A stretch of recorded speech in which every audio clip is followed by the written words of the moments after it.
a la profesora Adriana Urrea, docente de la Facultad de Filosofía de la Universidad Pontificia Javeriana, y a Leonel Vázquez, artista sonoro de la Facultad de Artes de la Universidad de los Andes. Le damos entonces la cordial bienvenida a Fernando Viviescas, coordinador del concurso Museo Nacional de la Memoria. Recordamos que para la exposición se tendrán 15 minutos. La pregunta orientadora es quién, cómo, dónde debería ser y hacer este monumento de las armas fundidas de las FARC.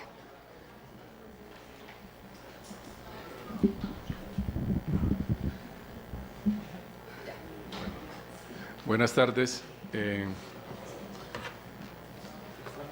Primero, pues agradecer la invitación y de alguna manera yo creo que felicitarnos todos, digamos, porque se haya abierto la posibilidad de que estuviéramos discutiendo de esto, o sea, la historia de Colombia, y eso es un elemento fundamental en lo que vamos a discutir. Está experimentando una cuestión inédita, que los colombianos y las colombianas estemos discutiendo cómo es que debe ser un monumento a una apuesta esencial, hacer un monumento a un proceso que nos llevó a abocarnos a la historia como una sociedad en la que vamos a ser capaces de construir la posibilidad de que los conflictos no los tengamos que resolver con la eliminación del otro. Es un hecho absolutamente trascendental. Es increíble, pero claro, tenemos mucha dificultad las colombianas y los colombianos para comprender elementos que solamente se pueden empezar a entender haciendo uso de la grandeza. Desafortunadamente en Colombia no hemos tenido eso y posiblemente por eso uno pues tiene que saludar estos eventos como eventos inaugurales, no solamente por el hecho de que se dé la posibilidad de discutir, sino que ya es suficientemente, ¿no? Sino de discutir estas cosas. Es que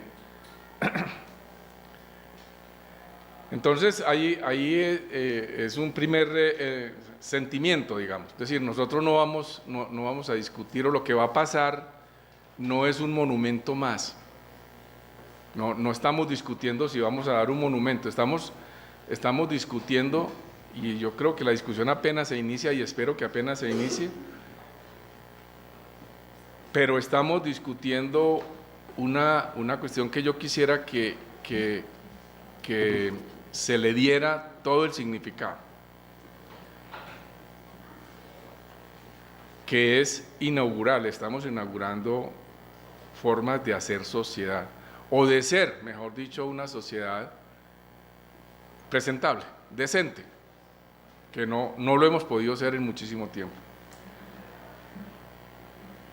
Hablar en Colombia de la fundición de las armas, ya la señora teniente, por fortuna la oímos, esto no es la primera vez que ocurre en Colombia, pero la forma como se ocurrió, lo que ella nos trató de explicar, muestra claramente esos primeros elementos con los cuales uno puede ser pretencioso y decir que está viviendo una época importante. Con ese elemento yo quiero plantear que yo soy arquitecto urbanista, yo no soy artista, y estoy aquí por la generosidad de la profesora Yolanda y de Álvaro Suárez, pero quiero plantear esta perspectiva desde el principio. El título de mi intervención, que yo voy a tratar de hacer lo más corto posible, me quedó demasiado larga,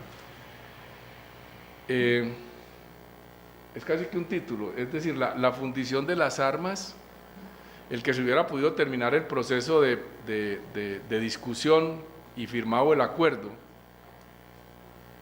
es en sí mismo un primer reconocimiento a un hecho también trascendental. Es decir, digo, reconocimiento en el espacio público, en esto que estamos haciendo, ¿sí? en donde nos encontramos los hombres y las mujeres para hablar de las cosas que nos atañen a todos. Que estemos hablando de la fundición de las armas es un reconocimiento a una cuestión que es de nuevo también histórica en Colombia, y es la lucha de las organizaciones de víctimas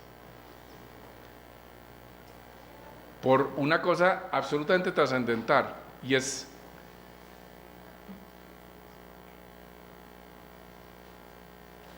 el compromiso que hacemos para que no se repita nunca la barbarie. Ese es el sentido que esto tiene. Eso es un compromiso, obviamente, de toda la sociedad, pero que no podemos hacer sino nosotros mismos. Es decir, comprometernos como colombianas y colombianos a que haremos todo lo posible para que jamás nos vuelvan a identificar como que nosotros definimos nuestras diferencias sobre la base de la eliminación del otro. Pero digo que es un reconocimiento a las organizaciones de víctimas porque ellas ya lo hicieron, ya lo empezaron a hacer, es decir, ya ni siquiera tenemos la eventual duda de si eso se podrá hacer o no. Las organizaciones de víctimas en Colombia ya demostraron no solamente que pueden asumir la resistencia contra la barbarie, sino que son capaces, que muestran claramente que son capaces de hacer uso de toda la resiliencia posible para reconstituir sus propias sociedades. Y lo han hecho. Hay muchos pueblos que están construidos después de que los destruyeron todos los ejércitos que aquí en Colombia financiamos para que nos matáramos unos a otros, y esas organizaciones de víctimas lo reconocieron. Y por eso, a mi juicio, ese es el sitio más importante, y el monumento debe estar en los lugares de memoria. Y ahorita vamos a discutir. Yo voy a terminar con eso al final, pero antes voy a plantear por qué razones esos elementos deben estar allá. Yo creo que esto se pasa así. Sí. Nosotros, el tamaño del compromiso no es fácil, ¿no es cierto? Ya aquí Bruno Levi, de quien ya nos hablaron, ¿no es cierto?, escribe en las bases del monumento que se hizo en Europa para los asesinatos de los judíos, el de Eisenman, de un arquitecto Eisenman. Él dice, bueno, esto ya pasó, lo cual quiere decir que puede volver a pasar. O sea que cuando nosotros hacemos el compromiso, si lo hacemos seriamente, sabemos que el compromiso significa que tenemos que estar alerta siempre, constantemente, permanentemente, para evitar que eso se repita, porque eso se puede repetir, simplemente por una razón, porque somos humanos, porque somos hombres y mujeres. Entonces tenemos que estar siempre, permanentemente, siendo conscientes de qué es lo que nos ataca, qué es lo que nos imaginamos, cómo lo llevamos, porque siempre la posibilidad de destruirnos está presente. Eso es bien importante.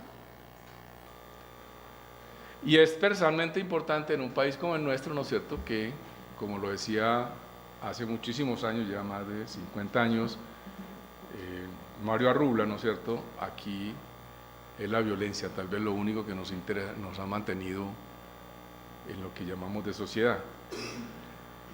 Y lo que estamos haciendo es apostando a que somos capaces de vivir sin esa violencia.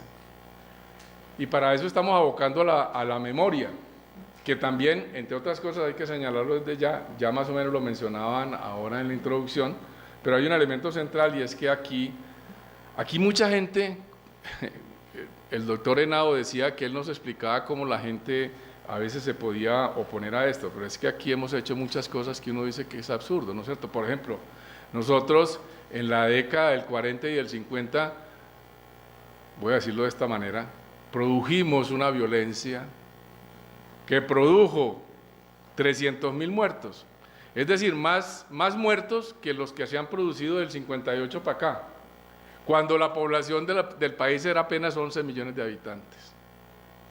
Bueno, de esos no hay un ladrillo de monumento.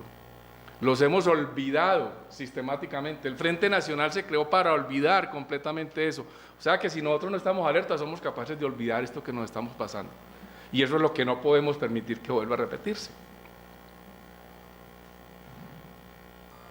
O sea que la lucha nuestra no es solamente teórica, ¿no? Es una lucha importante. Y en ese sentido, entonces, lo que hacen las organizaciones de víctimas durante todo este trabajo que han hecho en medio y el fragor de la lucha, enterrando sus muertos y reparando sus pueblos y sus ciudades, y volviendo a reconstituir sus familias y reconstituyendo sus barrios y reconstituyendo sus formas de relacionarse socialmente y reconstituir la vida, es volver, o mejor, es casi que inaugurar la memoria como un elemento y una dimensión fundamental de la creación de sociedades. Y por eso es que ellos merecen todo nuestro reconocimiento.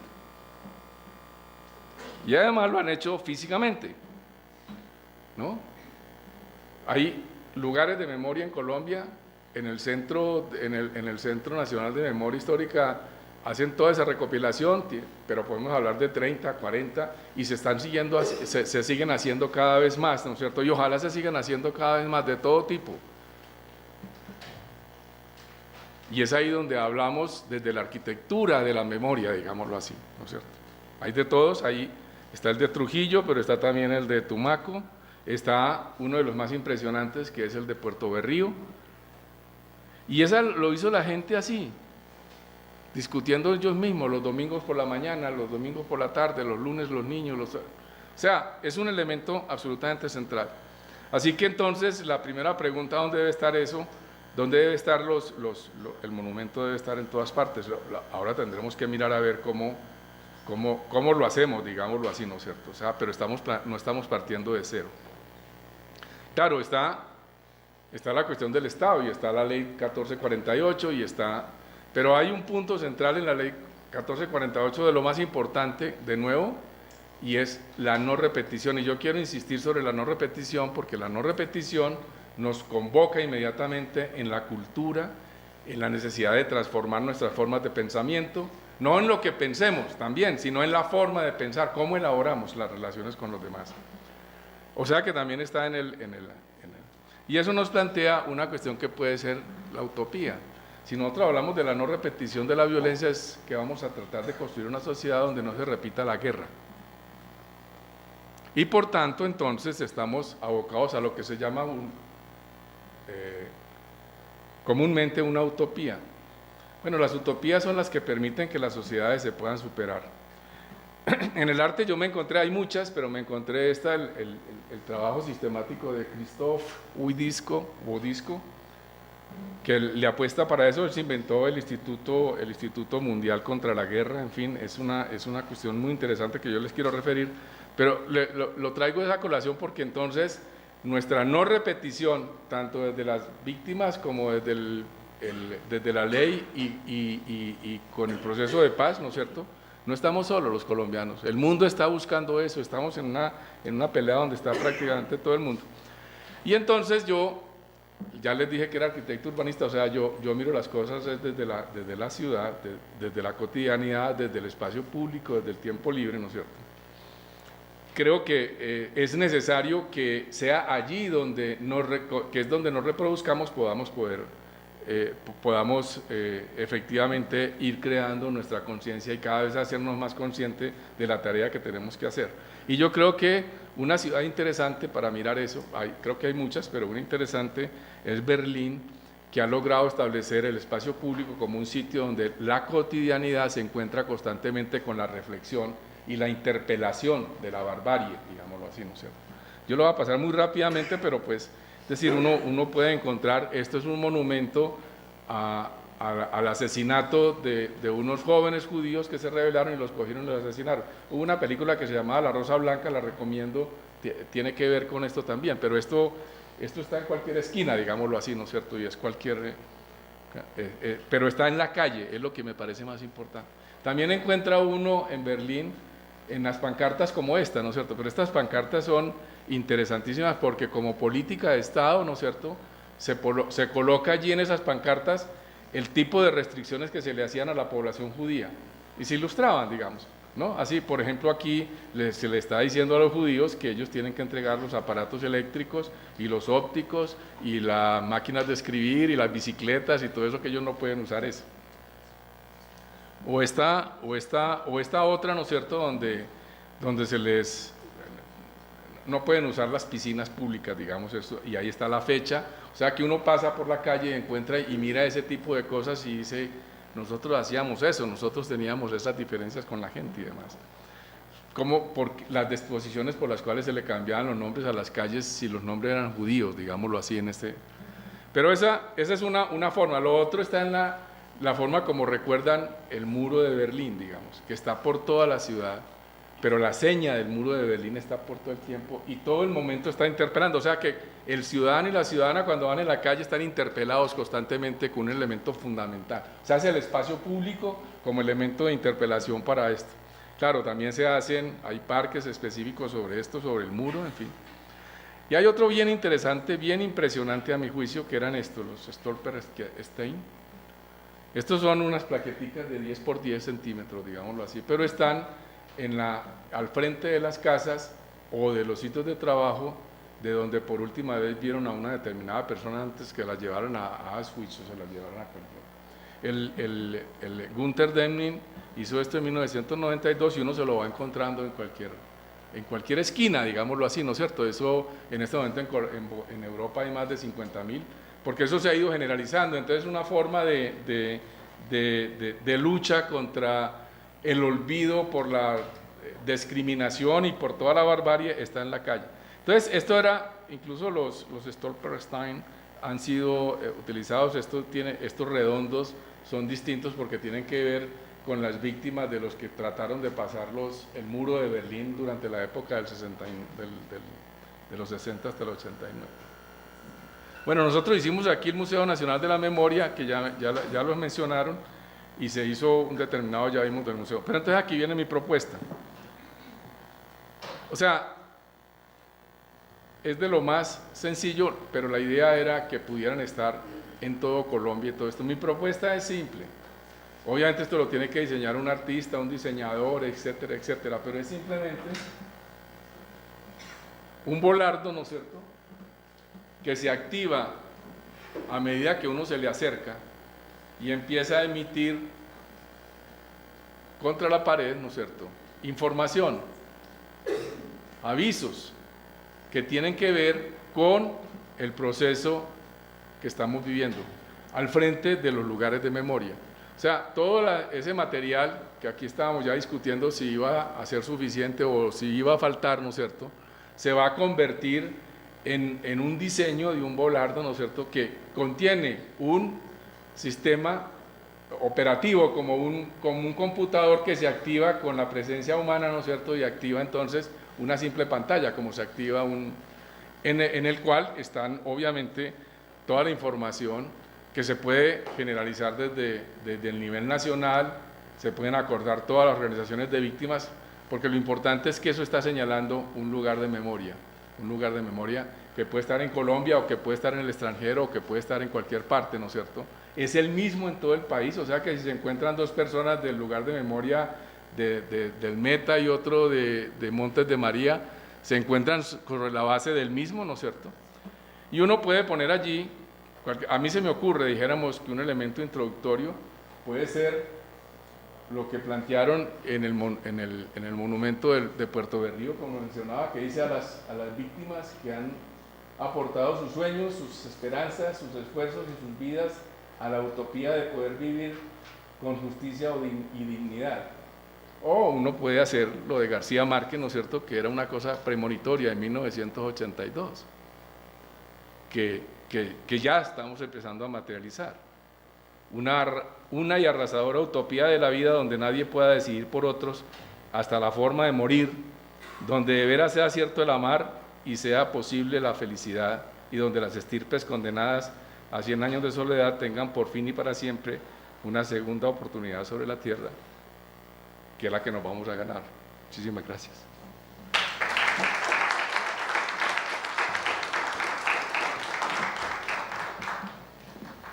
Muchas gracias al profesor Fernando Viviescas por estas ideas tan interesantes desde la arquitectura y estos volardos para la memoria, que realmente nos desdibujan la idea negativa que tenemos sobre estos objetos.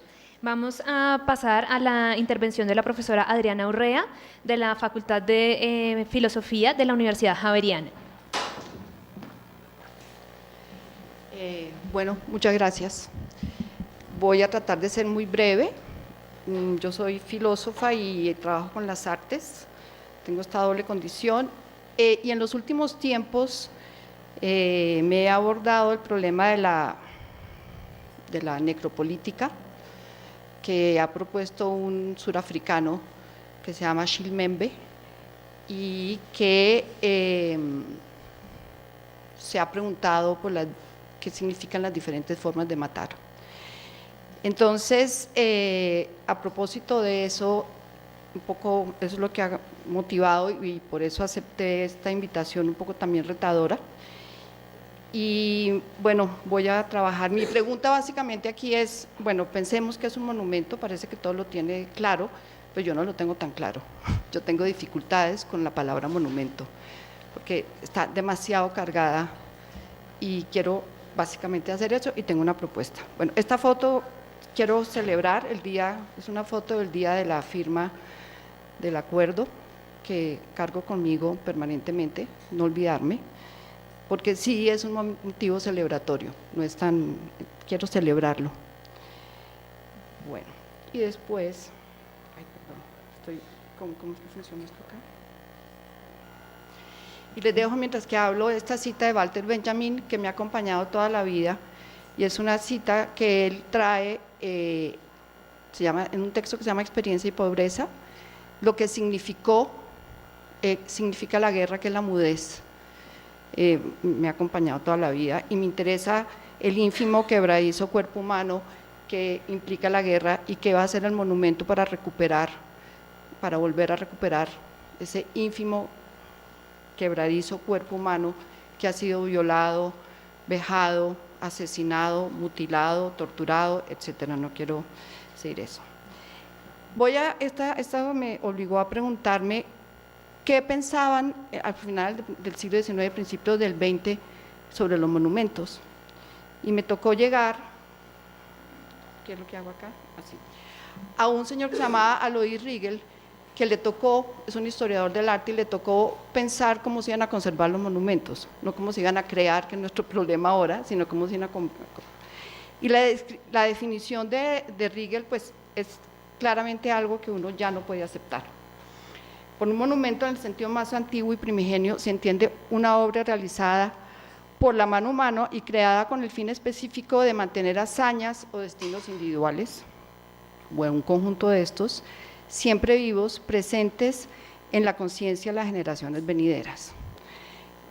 Yo considero que me está proponiendo que hay un asunto de memoria que está vinculado al pasado y al futuro, pero claramente ya no podemos mantener hazañas y destinos individuales, eso sí está claro. Y quiero mostrarles cuál es el riesgo de este tipo de estatuas. Y quiero señalarles, perdón, no, entonces ¿me ayudas acá un momento? Quiero señalarles un ejemplo de algo que acaba de pasar en Sudáfrica, en Cape Town, después del apartheid y todo, en el 2015.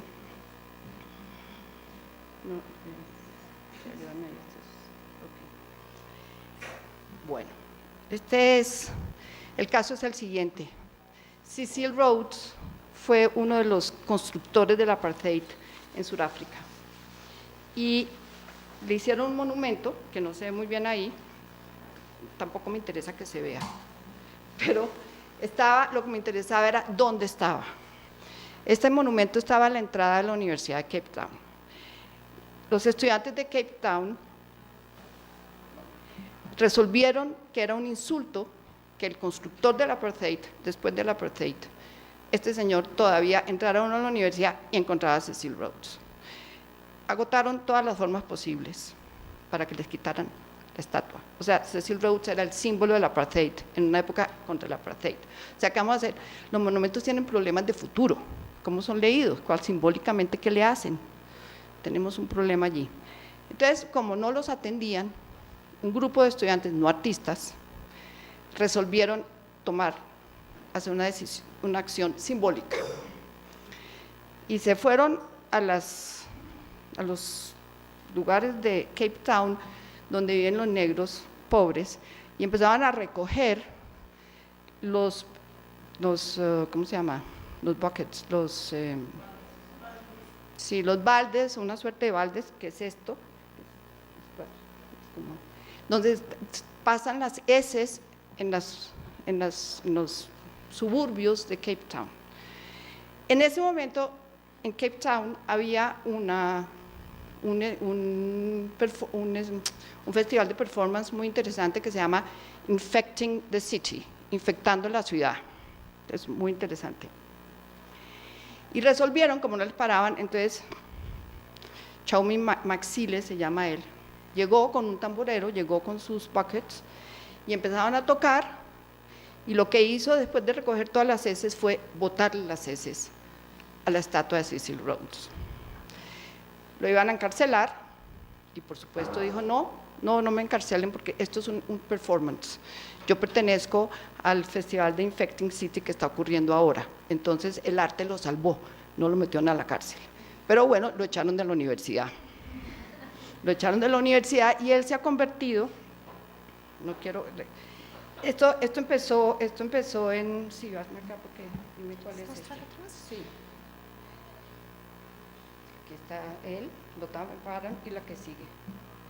Finalmente se convirtió en un evento y esto pasó en marzo del 2015 y fue tal el impacto de esta situación que en noviembre del 2015 la universidad finalmente tuvo que retirar la estatua de Cecil Rhodes, pero duraron 6 años. O sea, las estatuas no son inocentes jamás, eso ya lo sabemos, pero me parece que esto que acaba de pasar y que ha dado lugar a que Achille Mbembe hable de la política visceral, pues no voy a meterme en este tema ahora, ha sido muy interesante, porque si estamos pensando en los monumentos, sí tenemos que pensar cuál va a ser la carga simbólica para las generaciones futuras. Nosotros hemos vivido la guerra, tenemos memoria, todos sabemos que no queremos que se repita, pero estas cosas perduran. ¿Y qué vamos a hacer para, y en ese sentido, mi propuesta, la voy adelantando y coincide con la del comisionado, es que claramente no puede ser icónica, no puede representar personas, no puede representar hechos. Mi propuesta va a ser que debe ser una propuesta fónica, que apunte a la voz, pero bueno, voy a seguir. Ahora sí, sigamos. Entonces, me interesaba que cuando estamos pensando en el monumento hay que pensar en su futuro. ¿Cómo va a ser leído posteriormente? Si no es un monumento del siglo XIX, ¿cómo serían los monumentos hoy? Bueno, yo estoy aquí basándome en un trabajo de un hombre uruguayo. Los uruguayos y todo el grupo del sur de este continente ha tenido que pensar monumentos, memoriales, qué se ha hecho con todos los desaparecidos, etcétera. Ha habido miles de formas, pero lo que me interesa de ellos, bueno, que ya no es un problema de hazañas, tenemos unos problemas que es quién hace los monumentos, y está claro que el monumento ya no puede ser una decisión de poder, tiene que ser democratizado. Todo lo que nosotros vemos en esta ciudad, ¿quién lo hizo? Todos esos monumentos que están cargados por aquí, las estatuas y bueno, en fin. Entonces, me parece que sí es necesario democratizar el pasado, descolonizar la memoria y descentralizar la historia. Ya la definición de monumento me parece que cambia, es un signo que vincula el pasado y el futuro, es una manera de objetivar la memoria y trata de vencer el tiempo y el olvido o la indiferencia, porque yo creo que algo muy importante en este país pues, ha sido la indiferencia, en todos los sentidos, y la falta de posibilidad de organizarse en un colectivo. Y a mí me interesan estas preguntas, ¿cómo hacer que el monumento no termine siendo un modo de perversión? Y cómo hacer para que el monumento no sea el ejercicio de autoritarismo. Entonces, esto para mí es fundamental, que hay que preguntárselo permanentemente, se dice rápido, pero no se hace no sé manejar esto definitivamente. Ven para acá, por favor. Creo que son los nervios, no puedo pensar. No soy muy buena hablando en público. Y me interesa mucho si se preguntan ¿necesitan monumentos las democracias contemporáneas? O sea, ¿cómo se podría llamar eso que estamos tratando de inventarnos? Eso que acaba de pasar Fernando. Monumentos, todo lugar de memoria, hace justicia, es una solución. Entonces, con estas preguntas, sigo acá, ¿no? Así. Quiero traer a colación otro ejemplo de otra posibilidad que necesito que me traigas, que es un artista que se llama Robert Filliou. Robert Filliou tiene, antes de que me algo muy interesante, Robert Filliou tiene una sentencia: el arte es todo aquello que hace que la vida sea más interesante que el arte. O sea, yo creo que eso después de Robert Filliou ya queda uno que ya no puede saber más qué es el arte, pero es todo aquello que hace que la vida sea más interesante que el arte. Creo que ese es el reto que tenemos ante este monumento, si lo hacen artistas, porque también tengo una pregunta, ¿quién lo hace? Pues no sé. Entonces, Robert Filliou se inventó un proyecto que se llama Conmemor, que no pudo llevar a cabo. Robert Filliou vivió en los años 70, era economista y se decidió por el arte y se inventó, ¿me puedes pasar? 340, sí. Se inventó este proyecto que se llama Conmemor, que él lo que pensaba, él era un pacifista y resolvió, van a ver esto, sí, es un minuto. Vous filmiez Commémore de Robert Filliou. C'est une très très belle pièce. J'étais là quand il est venu à Liège, donc il est venu à Liège, à Aix-la-Chapelle et à Maastricht, et les politiques lui disaient, écoutez monsieur… No, ve la imagen. ¿Dónde está completa? Esa. Robert Filliou lo que estaba proponiendo es que en lugar de seguir haciendo la guerra, ¿por qué los estados no recordaban los diferentes estados, por qué no recordaban a sus muertos e intercambiaban los monumentos de los caídos de ciudad a ciudad? Recordó ser ciudades y por supuesto nadie le paró bolas. Era un monumento imposible, era imposible el intercambio por costos, porque bueno, ya el comisionado también nos dijo, bueno, tenemos que pensar la sostenibilidad, problemita. Pero entonces no se logró, pero todo lo que él pudo dejar, pues lo dejó en papel, o sea que esto es un papel, no se pudo construir, porque estaba basado en que eso era un hacer, era permanentemente estar intercambiando lo que ya había, para recordar, para que las ciudades enemigas se recordaron que los enemigos también habían tenido caídos. Bueno, eso es fin. Sí, ya voy a terminar. ¿Pero cambia toda la presentación? Sí.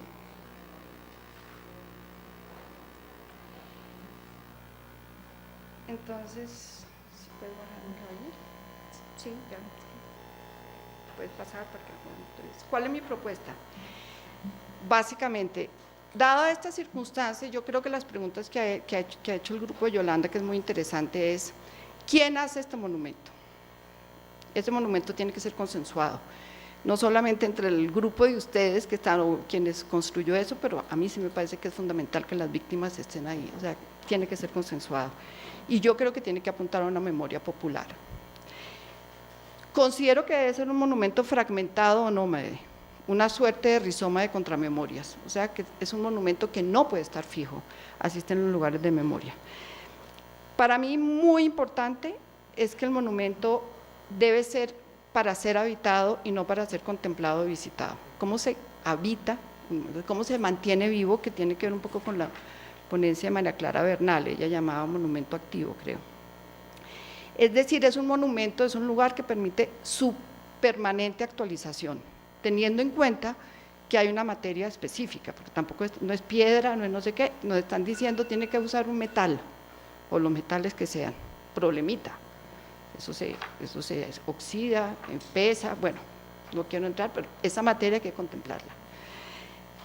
En ese sentido creo que tiene que ser un monumento fónico, es decir, que permita la circulación de sonidos de la naturaleza y de las voces humanas y que permita el registro de estas. Yo me imagino un órgano, tubos, con cada nombre inscrito de las víctimas, ¿ok? Y que esté ubicado permanentemente como un pequeño bosque de tubos o un lugar como un órgano invertido donde la gente pueda hablar, proyectar memoria, decir y quede registrado. Es decir, ¿quién activa este monumento? Las voces de los sobrevivientes. Lo que pasó por ese tubo, armas, ahora tiene que pasar voces. ¿Y quiénes son las voces de los humanos vivos? Pero atraviesan a través de un nombre, que es el que está, cualquiera de los nombres. Es una manera de volverle a dar voz a ese que ahora está muerto, o al que está mutilado, al que está víctima, etc. Y por último, creo que ya se acabó, sí, creo que eso es lo que propongo. O sea, todo lo que me han propuesto está silencioso. Creo que el monumento no puede ser silencioso. Yo creo que lo que hace la muerte es que acaba con las voces. Y lo que este lugar es que las voces se van a activar. O sea, estamos descubriendo la posibilidad de la voz. Tenemos que volver a... Y la voz, me imagino como un órgano musical que se pone a sonar en los lugares que se van atravesando. Y hay suficiente metal para que esté en muchos lugares del país. Muchas gracias.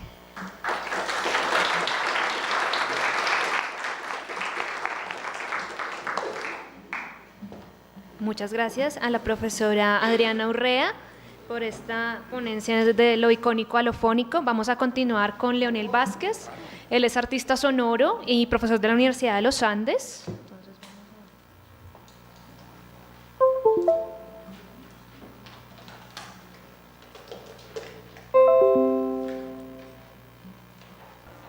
Hola, buenas tardes. Bueno, pues muchas gracias por escucharme, porque creo que de lo que les voy a hablar tiene que ver mucho con eso. En este momento, a través de este sistema de amplificación, mi voz está llegando a ustedes, pero si me corro, igual también va a llegar a ustedes. Quiero decir, escuchar significa sonar en el otro. Y sonar en el otro significa de alguna manera también prestar el cuerpo para que el otro entre en mí. Y sin ir muy lejos, el fenómeno físico nos muestra eso, que estamos sintiendo a través de la vibración el sonido del otro en nuestro propio cuerpo. Eso parece, digamos que, sencillo, si lo ve uno desde esta perspectiva. Sin embargo, en la vida práctica, en la vida cotidiana, escuchar cuesta.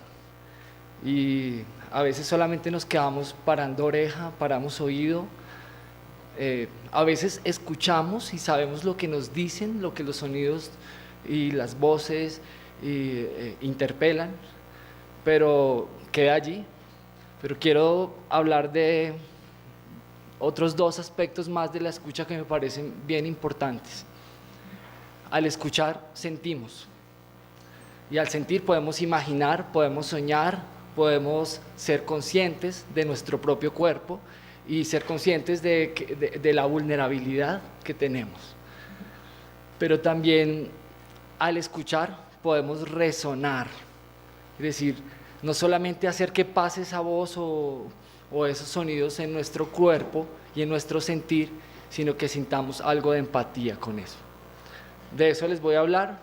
Cuando Ingrid me invitó a participar, y aún todavía al llegar y escucharlos, me siento muy conectado con algunas de las preguntas, con algunas de las propuestas, pero también me siento muy cuestionado en el sentido de estar aquí participando en un evento donde se está pensando el monumento que quedó escrito en unos acuerdos que firmó las FARC y el gobierno en La Habana, y su localización en Cuba, en Estados Unidos, el trabajo con las armas y todas las cosas que de orden de poder y políticas han venido jugando en este escenario y que a veces son invisibles a nuestros ojos. Muy claramente lo decías tú, como quién determinó, dónde determinaron. Eso para mí es fundamental, Y lo digo porque vengo con la experiencia hecha carne hoy, el día de hoy. Yo creo que me voy a adelantar un poquito porque sé que igual estamos demorados vamos pasados de tiempo. El 31 de agosto del año 2007, luego de 18 años de dilataciones, de excusas, de estrategias jurídicas, el Estado debe responderle a la comunidad de Santo Domingo en Arauca como actores responsables de la muerte y los daños a las personas y a la comunidad en todos los sentidos físicos también, por el bombardeo que ejecutó las fuerzas militares a través de dispositivos clúster que lanzaban bombeletas. Cada clúster es una gran bomba que tiene bombas pequeñas que cayeron encima del caserío un día, el 12 de diciembre del año 98, y que causó la muerte a 17 personas. El Estado alegó que estábamos en guerra, que al lado estaba la guerrilla, que estaban haciendo bombardeos y que las pruebas que tenían era que las FARC habían puesto un carro bomba y que había sido activado de manera equivocada por los mismos integrantes de las FARC. El caso es que eso es lo que dice el Estado, lo mantiene el Estado, inclusive después de eso, debo decirlo, lo sigue manteniendo. Las víctimas, con sus representaciones, logran hacer un ejercicio de poner esto en distintas instancias del derecho y logran ganar el pleito en la Corte Interamericana. El fallo de la Corte Interamericana del 2012 le dice al Estado: ustedes, señores responsables, luego de haber analizado todas las pruebas también científicas, pruebas de los dispositivos que quedaron en los cuerpos, las partes de bomba que quedaron en los cuerpos de las personas, pues tienen que reconocer su responsabilidad ante la comunidad y reparar todos los daños. Claro, habían sido una parte reparados como Estado no garante de derechos, pero no como autor. En este caso tenían que ser como autor de la masacre. Entonces le dice eso al Estado y el Estado responde un poco, incluso como las voces de la política en Colombia responden ante eso como las víctimas tienen muy buenos abogados y saben defenderse muy bien. Vamos a seguir pleiteando, siguen pleiteando hasta el año pasado, que ponen otra demanda a nuestra máxima corte y vuelven a fallar a favor de las víctimas, diciendo ya falló una corte interamericana, que vienen a decirnos a nosotros que somos una corte menor. Si no acatamos el fallo de la Corte Interamericana, debemos salirnos de este contexto, porque de lo contrario no estamos siendo consecuentes con nuestro proceder. Y comienza el proceso para generar el evento de reconocimiento simbólico. Eso es en enero de este año. Decide el Estado colombiano, que es la Cancillería, claro, porque era un asunto de Cancillería, no era un asunto de derecho ni de dignidad de colombianos con colombianos, sino más bien es un asunto internacional. Entonces la Cancillería es la que toma la bandera y dice: nosotros vamos a, toma la bandera, no la delega el Estado para que tome la bandera y diga: ustedes son los responsables en hacer todo este acto de reconocimiento. Entonces el 31 de agosto allí en Tame, en Santo Domingo, nos reunimos a desarrollar como este espacio. A mí me llama la Radio Nacional, trabajo con la Radio Nacional, además de ser profesor de la Universidad de los Andes, me llama la Radio Nacional conociendo unos ejercicios previos que había hecho, especialmente, que tiene que ver con con lo que ya muchos han hablado acá de experiencias de gestión de la memoria por parte de las comunidades víctimas, gestión autónoma, no politizada, como que lo hacen con ganas. Queremos recordar a los nuestros y miramos cómo lo hacemos y cómo se nos da la gana de hacerlo en el lugar que se nos dé la gana, y en eso es muy chévere porque el Centro Distrital de Memoria, como tiene un espacio verde, entonces la gente llegaba allá, golpeaba y decía como tenemos un arbolito, queremos recordar a alguien, nos dan permiso de sembrarlo, y como tenían tanto espacio, entonces le dijeron en el Centro de Memoria a la gente como pues vaya y siémbrelo, pero así como venía gente cualquiera, pues también sembró Petro, Santos. Cuando vino la quinta delegación, que fue la de las víctimas, vinieron y sembraron un árbol, y yo estando en el centro trabajando en otro proyecto empecé a ver cómo la gente llegaba con árboles y cada uno con una historia. Y en uno de esos acontecimientos alguien decía eso, como que si los árboles hablaran, pues cuántas cosas dirían, ¿no? Y eso a mí me quedó sonando y fue donde comenzó todo el proyecto. Lo que busqué de ahí en adelante era cómo hacer que los árboles hablaran, sonaran, contaran esas historias. Claro, yo ya veía en mis proyectos de investigación, ya veía cómo la violencia ha dejado en la naturaleza, porque parece ser que ahora estamos resolviendo el asunto entre los humanos, y esto del monumento está muy relacionado para ver cómo nos transamos entre nosotros nuestras deudas, pero creo que aquí hay un actor que de pronto tiene una voz muy sutil, muy tácita, que son como todos los seres vivos que han acompañado el territorio de violencia en el país. Y hablo específicamente, bueno, aquí les pongo por poner algunos ejemplos de los muchos que hay en Colombia. El árbol de caucho que para muchas comunidades indígenas, lo dicen en algunos de los textos del Centro Nacional, significaba el árbol que llora, y pues yo creo que no hay una manera mejor de ver en el árbol y en su historia ese llanto como la designación de lo que ha pasado con ese árbol, ¿no? Y tenemos este otro que está muy relacionado con tu trabajo en el Caquetá, y que a mí también me conmueve muchísimo, y es el árbol de mango que está en el patio del Colegio Gerardo Valencia Cano, de donde estuviste haciendo tu trabajo de cuidar los cuerpos que encontraste. Y me parece increíble porque evidentemente este árbol llora, pero este árbol también guarda la memoria, ¿no? Y la memoria de los actos violentos que se ejecutaron en él. Como testigo silente es expresivamente sonoro. Y tenemos este otro que al lado izquierdo mío, ¿sí? Está el dibujo de Pozo, un líder de la comunidad de Las Brisas, y pues quien en unos ejercicios que estábamos haciendo allí en el centro, pues nos contaba un poco la historia del árbol.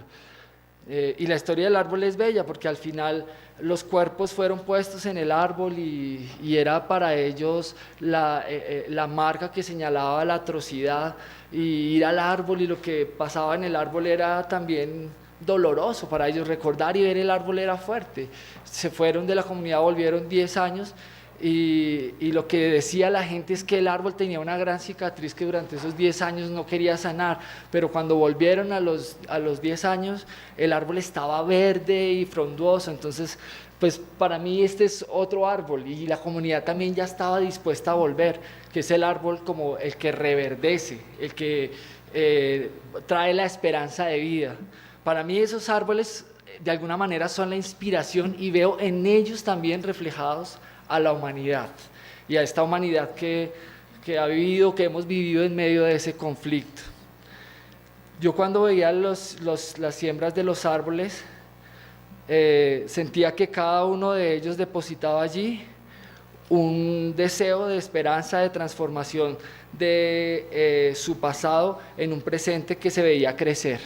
Eso me parece a mí importante cuando están hablando del monumento y de un monumento vivo. Yo creo que es precisamente eso, o sea, cómo hacer que todos veamos crecer y transformar nuestra memoria, que tengamos la posibilidad de cambiar. Me preocupa la idea de monumentalidad de esa del tiempo detenido y del tiempo engrandecido, con unos discursos que se van perdiendo y que se van añejando y que la gente los va transformando en cosas totalmente distintas y muchas veces sin sentido. Entonces veía que ese acto, como un acto revolucionario, genuino, tenía la potencia del memorial, ¿no? De un memorial único. Entonces, pues bueno, escuchando a Pozo hablar de sus historias, canta, decidimos que sonaran las canciones que se cantaron el día de la siembra del árbol de las víctimas, pero también decidimos que se sembrara, también decidimos que sonara colectivamente con el grupo de participantes las voces que estaban allí en ese momento. Una de ellas era Carmenza Gómez, una de las voces de este proyecto del Canto de los Yarumos. El Canto de los Yarumos se hizo en el Centro Distrital de Memoria y pues realmente es un árbol que suena. Lo que buscamos es que las vibraciones, que son sonido mecánico, traducidos sobre un soporte o sobre una materia sólida, pueden llevar la vibración y conducirla pues en unas características muy cercanas a la de la fuente original, pasar de un medio de una naturaleza a otro medio de otra naturaleza material. Y lo que hacíamos era poner las voces, activar las vibraciones y los árboles empezaban a sonar, ¿no? Carmenza Gómez, que es una de las personas que participó, hablaba del gesto de cuidar, después de que muere su familiar, una planta que tiene en su comedor. Y lo que suena en el árbol es la voz de Carmenza diciéndole lo que le dice todos los días a la planta, porque la planta para ella es un ser vivo, y me parecía muy lindo que reconociera a ella eso y que nosotros pudiéramos disponerlo en el árbol y conducirlo hacia ese lugar. Pues con esa idea nos fuimos a Santo Domingo. Y bueno, la historia es más larga, no voy a alcanzar a contarles, me da mucha lástima porque hay cosas bien importantes que me gustaría decir, pero las cosas con el Estado se hicieron tan mal que cuando yo llegué al taller me dijeron: ¿usted quién es? ¿Qué viene a hacer acá? Y bueno, cuando yo empecé a hablar me dijeron: ¿quién le dijo a usted que nosotros queríamos recordar? Sí, o sea, recordar no es una necesidad, más para nosotros que nos han maltratado en la dignidad como han querido.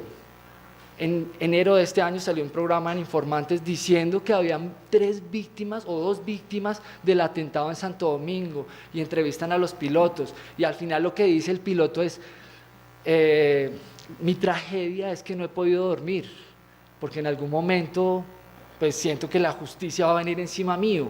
Está sentado en un sillón y detrás suyo un cuadro de Jacanamejoy. Y todo el enfoque fue ellos como víctimas.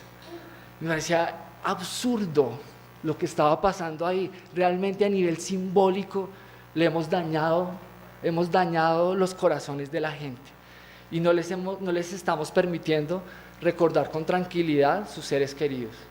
Al final de todo este ejercicio accedieron a trabajar después de que se dieron cuenta de lo que íbamos a hacer, y fue bellísimo porque en un acto de absoluta hospitalidad permitieron que a través de sus voces se pudieran reconstruir las historias de esas 17 personas que cayeron muertas en el bombardeo, y que, como decíamos en ese momento, pues los vivos tenemos voz para hablar, pero los que no están pues ya no tienen voz. Y hay un acto de reconocimiento. Lo mejor que podemos hacer es que en ese monumento que había sido improvisado y que estaba allí, que lo vieron que era como una placa y un espacio central, como una especie de pedestal, pues como que en ese lugar estuvieran allí presentes a través de las voces de sus familiares estas 17 personas. Fue bellísimo porque solamente si me regalan un minuto más, porque no quisiera terminar ahí, y para concluir habían varios audios, pero solamente voy a ponerles el último, porque no quisiera concluir sin que ustedes escuchen lo que está sonando en este árbol. Y en relación a esta idea de, ya para concluir también con la pregunta sobre las recomendaciones, yo creo que sí, el monumento no debe estar en el lugar de la memoria, sino debe ser el lugar de la memoria. Y en ese sentido debe ser un espacio para la acción, un espacio para el encuentro y el intercambio. Debe ser un espacio para que a cada uno de nosotros y los otros también nos invite de una forma sutil, de una forma discreta, de una forma atenta, amorosa y cuidadosa con las víctimas, a escuchar y a sentir, y sobre todo a resonar. Me gusta mucho la etimología de la palabra corazón, porque creo que si vamos a recordar y preguntarles a los que están tomando decisiones frente al monumento qué es lo que se quiere recordar, si lo que se quiere recordar es el acto de consumación de este proceso de paz, o si lo que se quiere es ayudar a la reparación simbólica de las víctimas, porque realmente hay un trauma muy fuerte simbólico y una necesidad simbólica de las víctimas que aún no han encontrado ni siquiera maneras de sacar la voz, maneras de decir, de nombrar, porque se le ha quitado a nivel de sus representaciones su voz. Todos hablamos por ellos y hablamos y tomamos decisiones y no las toman ellas mismas. En ese sentido me uno a ti, y quienes deben estar también acá son ellas, pensando en qué quieren, ¿no? En este ejercicio, en esta casa del fondo vivía Margarita Tilano y sus hijos. Ella no volvió. El día que la llamamos a decirle, pues Margarita, estamos haciendo esto, quisiéramos hablar contigo, ella nos dice con un tono frío, pero a la vez sensato y amoroso: no me interesa, yo no quiero hablar, no quiero decir nada, cualquier cosa que hagan ese día está bien para mí, tranquilos, continúen con su proyecto. Pues para nosotros fue fuertísimo, porque decíamos, son 17 árboles, y ella era familiar de 3 personas, 3 niños, su hija y sus 2 nietos, vivían ahí enfrente. Como ven, la casa quedó tal cual desde ese momento, es ahí, justo al lado del monumento. Entonces, en este ejercicio en la comunidad llegamos y hablamos con un músico que se llama Leonel Reina, y le contamos lo que ha pasado con Margarita. Él es conocedor de toda la situación y ha sido acompañante del proceso con las víctimas. Y él me dijo, pues yo quiero que en el árbol, si me lo permiten, dedicar esto. Y es lo que va a sonar.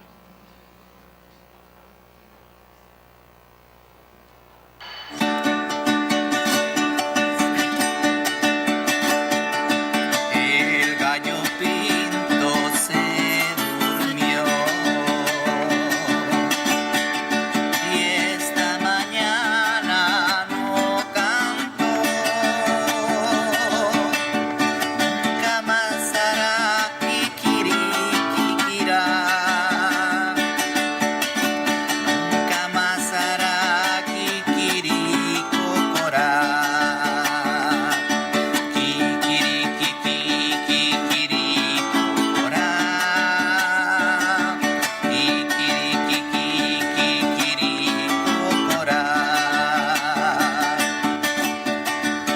El gallo pinto se durmió y esta mañana no cantó. Nunca más hará kikirikocorá. Nunca más hará kikirikocorá.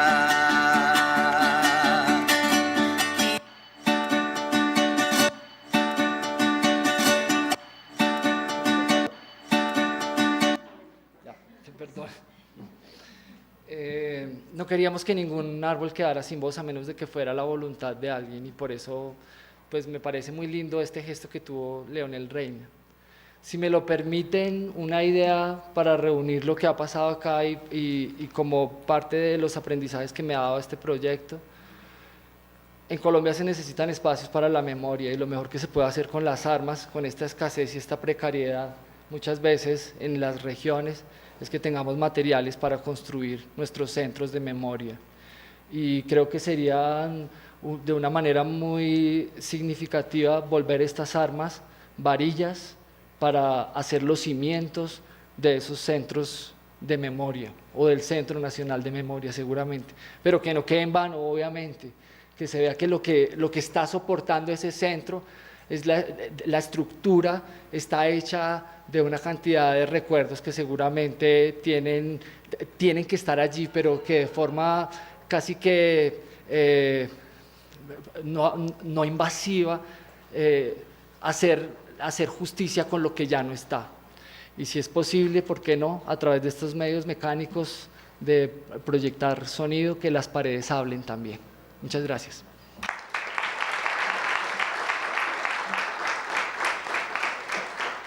Bueno, muchas gracias a Leonel y a todos ustedes. Con esta intervención cerramos esta segunda mesa. Pues les pedimos disculpas de nuevo por el retraso que tenemos.